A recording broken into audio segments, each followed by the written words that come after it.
उन्हामुळे केळीच्या बागा होरपळल्याला पाहायचं मिळते। खरं तर वसमत, कळमनुरी, सेनगाव तालुक्यातील केळीच्या बागांचं मोठं नुकसान झालंय। केळी उत्पादक शेतकरी मोठ्या चिंतेत आहेत। केळीच्या बागांमधून याचाच आढावा घेतलाय आमचे हिंगोलीचे प्रतिनिधी गजानन वाणी यांनी।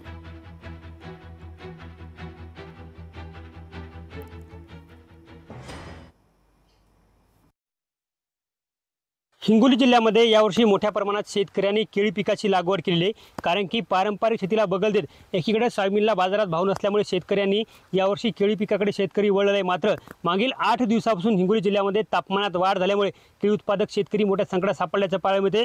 सध्या एका केळी उत्पादक शेतकऱ्याच्या शेतामध्ये आहे, बघू शकता की या शेतकऱ्याने मोठ्या प्रमाणात आपल्या 2 एकर शेतीमध्ये संपूर्ण केळी पिकाची लागवड केली आहे। मात्र मागील 8 दिवसापासून जे आहे ते तापमानात मोठ्या प्रमाणात वाढ झाल्यामुळे यामुळे या ठिकाणी केळी पीक जे आहे ते वळून जात असल्याचं पाहायला मिळते। बघू शकता की या संपूर्ण शेतीमध्ये हे केळीचं पीक आहे। मात्र आता तापमान वाढायला सुरुवात झाल्यामुळे या ठिकाणी केळीचे संपूर्ण जे आहे ते पानं वाळायला सुरुवात झालेली आहेत। केळीचे या ठिकाणी धड संपूर्ण वाळताना पाहायला मिळत आहेत। आपल्यासोबत शेतकरी आहेत। आता मला सांगा, आता यावर्षी तुम्ही केळी पिकाकडे वळलेला आहात। केळीचं उत्पादन आपल्या शेतामध्ये चांगलं झालं होतं, केळीला भाव देखील चांगला होता, मात्र आता तापमान वाढतंय, काय सांगाल एकंदरीत? तापमान वाढल्यामुळे केळी पिकाचं भरपूर नुकसान झालं।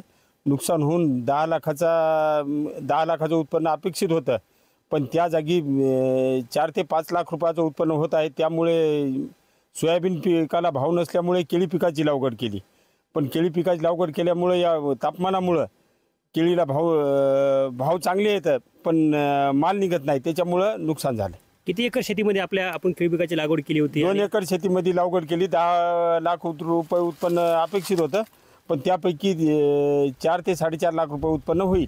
मात्र वाढत्या तापमानाचा फटका आता या केळी उत्पादक शेतकऱ्यांना बसल्याचं पाहायला मिळते। कॅमेरामन राजेश सोबत गजानन वाणी, लोकशाही मराठी, हिंगोली।